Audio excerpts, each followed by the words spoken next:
तो दोस्तों आपके सामने मैंने ओपन किया हुआ है निफ्टी का चार्ट।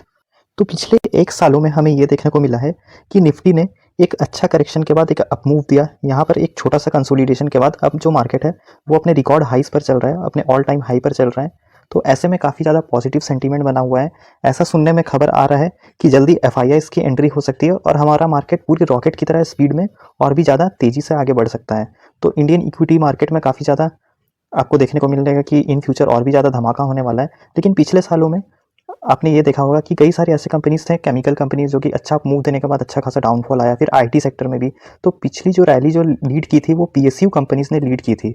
अब आगे की जो जो रैली है उसमें IT sector, chemical sector, overall सभी सेक्टर में रिवाइवल देखने को मिल रहा है। खास करके क्लीन एनर्जी, ग्रीन एनर्जी में गवर्नमेंट का ज़्यादा फोकस है।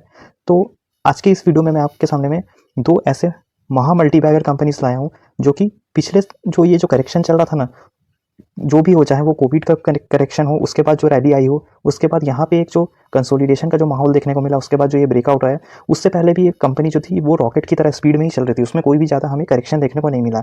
तो काफ़ी यूनिक इन सभी का बिजनेस मॉडल मुझे देखने को मिला, इसलिए मैंने सोचा कि इतने अच्छे बिजनेस मॉडल को स्टडी करते हैं हम सभी। तो पहली कंपनी जो मैं आपके सामने में लेकर आ रहा हूँ, उस कंपनी का काम कुछ इस तरह से है कि ये इवेंट्स एंड कॉन्फ्रेंसेस का ऑर्गेनाइजेशन करती है, फिर एग्जीबिशंस, फिर टूरिज्म एंड हॉस्पिटैलिटी सेक्टर में भी इस कंपनी का प्रेजेंस है और साथ ही साथ पब्लिकेशन सेक्टर में भी। तो सबसे पहले मैं आपको दिखाना चाहूँगा कि इसके क्लाइंट लिस्ट कितनी इंटरेस्टिंग है, उसके बाद कवर करेंगे कि इसका बिजनेस मॉडल कैसा है। को आपके सामने में मैंने इसका क्लाइंट लिस्ट खोला है। यहाँ पर आप देख सकते हैं गवर्नमेंट सेक्टर के जीएसपीसी, फिर अहमदाबाद म्युनिसिपल कॉर्पोरेशन, फिर IND next B, industrial extension bureau जिसका पूरा नाम है। अब आगे देखते हैं, आप आगे देखते जाना बस। यहाँ पर देखो गुजरात टूरिज्म, फिर गुजरात इंफॉर्मेशन, फिर गुजरात मैरीटाइम बोर्ड, ऐसे कुछ इसके क्लाइंट्स हैं जो कि पीएसयू क्लाइंट्स हैं। अब आगे देख सकते हो गिफ्ट सिटी का जो प्लान है गवर्नमेंट का, उसके साथ साथ आप देख सकते हो गुजरात पावर कॉरपोरेशन लिमिटेड। फिर आप आगे देखते जाओ और भी कई सारे, उड़ीसा का जो टूरिज्म है, उसके बाद और भी कई सारे टूरिज्म सेक्टर से इसके क्लाइंट्स बिलोंग करते हैं, आप देख सकते हो।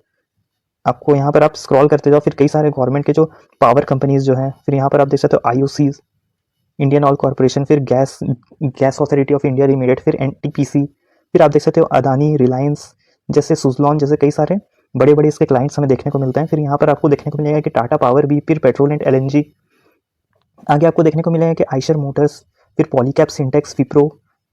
तो ये क्या करती है, यहाँ पर आपको देखने को मिलेगा कि इसके इवेंट्स आपको देखने को मिलेगा, कई सारे इवेंट्स हैं जहाँ पर इसने ये ऑर्गेनाइज किया है, आपको देखने को मिलेगा। यहाँ पर आप देख सकते हो कि glorious India expo award new Jersey जो यूएसए में हुआ था, फिर अहमदाबाद में भी एक नोबेल प्राइज एग्जीबिशन किया था इस कंपनी ने। आगे आप देखते जाओ, इसके इवेंट्स कई सारे हमें देखने को मिलेंगे, गुजरात मैरीटाइम बोर्ड, फिर टूरिज्म कॉर्पोरेशन ऑफ गुजरात के लिए। जैसे कि मैंने आपको बोला था कि इसका टूरिज्म सेक्टर में भी काफ़ी अच्छा प्रेजेंस है। तो ये काफ़ी सारे उसके एग्जीबिशन के लिस्ट हमें देखने को मिल रहे हैं। अब आप आगे देखते जाओ, और भी जीएमडीसी के लिए आपको देखने को मिलेगा, फिर गुजरात स्टेट पेट्रोलियम के लिए। फिर यहाँ पर आप देख सकते हो टूरिज्म सेक्टर में भी इस कंपनी का काफ़ी अच्छा सेगमेंट हमें देखने को मिलता है। यहाँ पर आप देख सकते हो कि टेंट सिटी वाराणसी में इन्होंने एक टूरिज्म लॉन्च किया था। फिर और भी आप देख सकते हो कई सारे आपको देखने को मिलेगा, सफारी, एनर एशिया।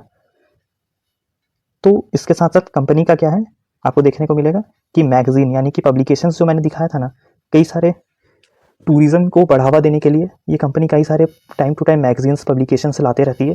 काफ़ी अच्छी इंटरेस्टिंग पब्लिकेशंस है, आप इनके वेबसाइट पे भी जाके विजिट कर सकते हो। तो कंपनी का नाम बेसिकली मैं आपको दिखाना चाहूँगा, उसके फंडामेंटल्स के बाद को हम डिस्कस करते हैं। तो आपको ये देखने को मिलेगा, ये देखिए कि ये कुछ इनके पुराने पब्लिकेशंस में आपको दिखाना चाहूँगा। ये देख सकते हैं आप, gem in the Middle East, ये कई सारे अजीबोगरीब मैगजीन जो कि सभी को इंस्पायर करते हैं। यहाँ पर ये मतलब कि अमॉन्ग द यूथ टूरिज्म काफ़ी ज़्यादा अभी पॉपुलर होते जा रहे हैं। तो इस तरह का इसका बिजनेस मॉडल है। तो आते हैं इसके फंडामेंटल्स पे। तो सिर्फ और सिर्फ इंडिया की ही नहीं, आपको यहाँ पर देखने को मिलेगा कि ये USA, China, south Korea, Africa, Europe, middle east जैसे कई सारे अलग अलग कंट्रीज़ के लिए भी एग्जीबिशंस और इवेंट्स प्लान करते हैं। साथ ही साथ टूरिज्म और हॉस्पिटैलिटी में इन्होंने 2001 में के ईयर में सेगमेंट में एंट्री किया था। फिर रियल स्टेट मार्केटिंग सर्विसेज भी हमें इसमें देखने को मिलेगा। तो काफ़ी अच्छी इंटरेस्टिंग कंपनी को देखने को मिल रही है। प्रेवेग लिमिटेड नाम है इसका, आप देख सकते हो। मात्र केवल 1600 करोड़ की ये कंपनी है। और आपको ये देखने को मिलेगा, यहाँ पे इसके फंडामेंटल्स पे आते हैं, इसका प्रॉफिट एंड लॉस का स्टेटमेंट हम देखेंगे तो ये देखने को मिलेगा कि ईयर ऑन ईयर सेल्स काफ़ी अच्छा बढ़ता हुआ हमें देखने को मिल रहा है। 59, 60, फिर 45, छोटा सा एक डिप आया था सेल्स पे।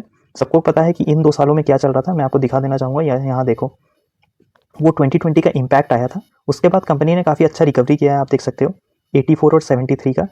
अब आगे देखिए, नेट प्रॉफिट हमें ये देखने को मिल रहा है कि 3, 4, 11, 12, फिर 28, फिर 20। तो ये साल तो अभी चल रहा है, तो और भी ज़्यादा इंक्रीज होते हुए हमें देखने को मिल सकता है।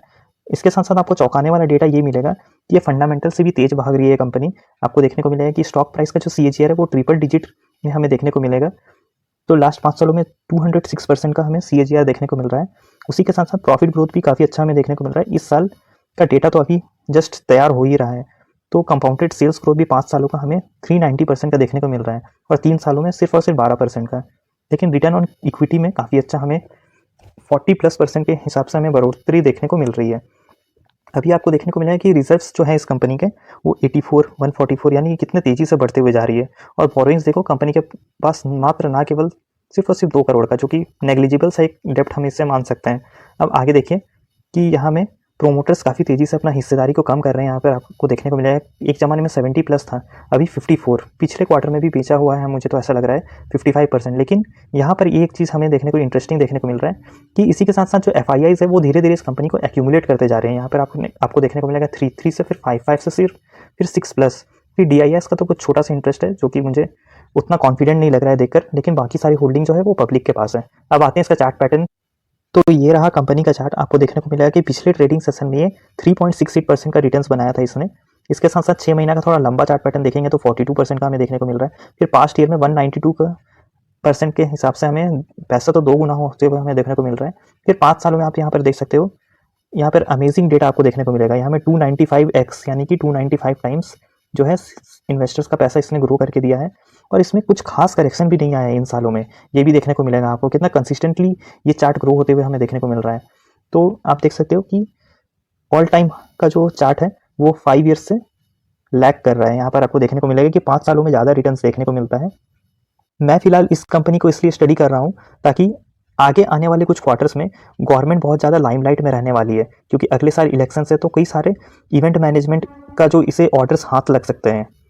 तो बहुत ही अच्छी फंडामेंटल वाली कंपनी है, बहुत ही यूनिक इसका बिजनेस मॉडल है। तो ये एटलीस्ट रडार पे रखकर स्टडी करने लायक ये कंपनी है। अगर इसमें कोई अच्छा मेजर करेक्शन मिल जाए तो बहुत ही अच्छा लगेगा, हमें एंट्री करने का मौका मिलेगा। फिलहाल तो मेरे पास भी कोई होल्डिंग नहीं है, मैं भी काफ़ी समय से इंतज़ार में ही हूँ। तो आगे देखते हैं ये दूसरी कंपनी। पर इससे पहले आप लोग अपना डिसीजन लेकर ही इसमें इन्वेस्ट करना। ये नहीं है कि मैंने बोल दिया है बोल करके आपको मंडे को मार्केट ओपन होते साथ ही इससे परचेस कर लेना है। तो आइए नेक्स्ट कंपनी के बारे में भी जान लीजिए। तो ये रही नेक्स्ट कंपनी। तो नेक्स्ट कंपनी का नाम मैं आपको सबसे पहले बताना चाहूँगा।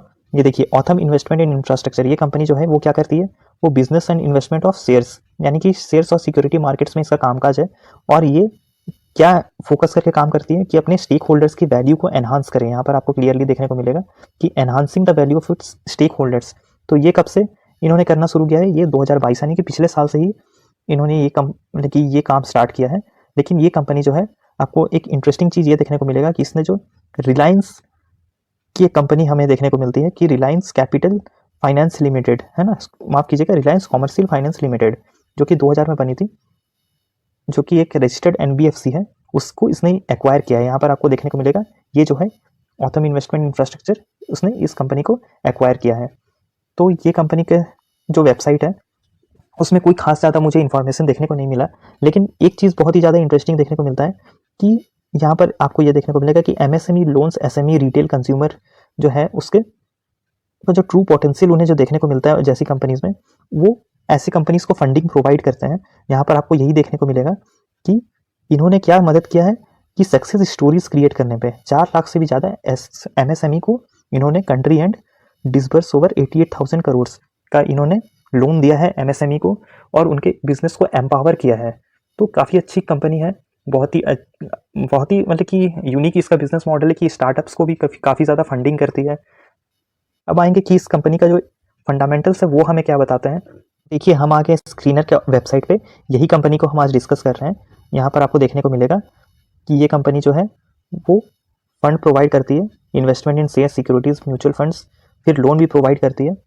अब आगे आपको देखने को ये मिलेगा कि इसका मात्र मार्केट कैप जो है वो मात्र केवल 13,000 करोड़ के आसपास का है, और करेंट प्राइस जो है वो 52 वीक के आसपास ही हमें चलते हुए देखने को मिल रहा है। अब आगे देखेंगे इसका फंडामेंटल्स जो है वो ये बताता है हमें कि ये प्रॉपर एक NBFC कंपनी आप इसे मान कर रख सकते हो। इसका peer comparison Bajaj finance, Finserv जैसे बड़े दिग्गज कंपनी के साथ हमें देखने को मिल रहा है। तो आप देखो कि ईयर ऑन ईयर्स में आपको ये देखने को मिलेगा कि पिछले साल का जो इसका सेल था वो 539 करोड़ का था, और इस साल तो रिकॉर्ड तो 2400 करोड़ के आसपास हमें जाते हुए देखने को मिल रहा है। इसी के साथ साथ नेट प्रॉफिट अब आप देख सकते हो कि यहाँ पे 4304, ये कोई एडजस्टेड नेट प्रॉफिट हमें देखने को मिल सकता है।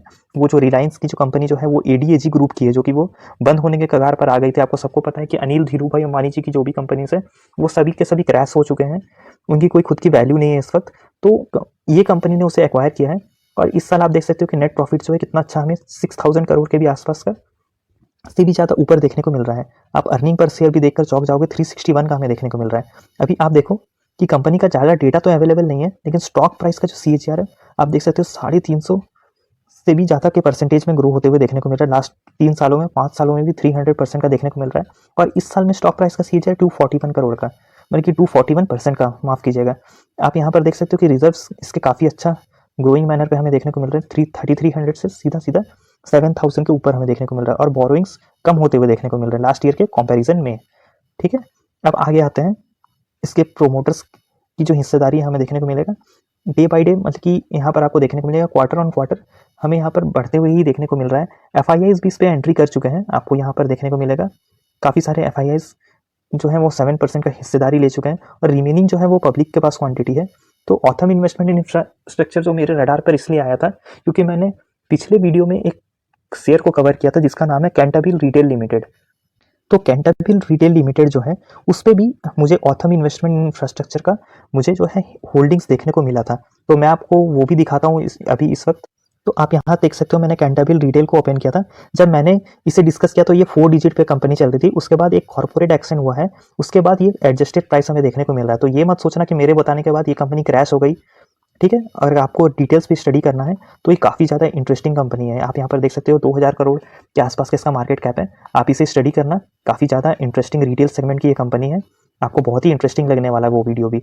अब आप देख सकते हो कि कितना अच्छा ग्रोथ कंपनीज में ये इन्वेस्ट करके पैसा बनाती है। यहाँ पर आपको देखने को मिलेगा पब्लिक होल्डिंग्स में, आप फिर से देखो, यहाँ देखो कंपनी का नाम कैंटरबिल रिटेल लिमिटेड, यहाँ पर देखो public holding Autham infrastructure limited.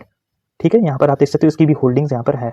तो कंपनी काफ़ी अच्छी कंपनी है, आगे शेयर मार्केट का ही बोलबाला रहने वाला है। काफ़ी ज़्यादा पब्लिक का भी इंटरेस्ट और रुझान जो है मार्केट की तरफ आते हुए देखने को मिल रहा है। तो ये कंपनी जो है मुझे अब तक के हिसाब से मैं देखूं तो मैं ये मानकर चल सकता हूँ कि इसमें काफ़ी ज़्यादा ग्रोथ का पोटेंशियल है। आज की जो कंपनी जो मैंने आपके साथ जो डिस्कस किया है, पर्सनली मुझे भी इसका इंतजार है कि काफ़ी अच्छा करेक्शन इस पर भी आ जाए, तो हम लोग एंट्री करने के बारे में सोचेंगे। फिलहाल तो मैं इसी के लिए वेट कर रहा हूँ। अगर किसी को फोमो हो रहा हो तो वो अगर 10 शेयर्स बाई करना चाहते हो तो वो 2-2 से स्टार्ट कर सकते हैं, हर करेक्शन पे थोड़ा थोड़ा ऐड कर सकते हैं उसके बाद। तो आगे आपको किसी और शेयर से अगर इस वीडियो में या फिर और भी कोई अलग ऐसे शेयर्स हैं जिसके बारे में आपको जानना है तो आप कमेंट बॉक्स पे लिख सकते हो। तो कैसी लगी आपको ये वीडियो? आपको अगर वीडियो अच्छा लगा होगा तो इस वीडियो को प्लीज़ लाइक करना और बाकी लोगों के साथ भी शेयर करना। तो मैं लाता रहूँगा ऐसे ही वीडियोज़ आपके लिए, इंटरेस्टिंग टॉपिक और भी। अगर मिलेंगे नेक्स्ट वीडियो में, तब तक के लिए आप देखते रहना SJK the market explorer, and I am signing off.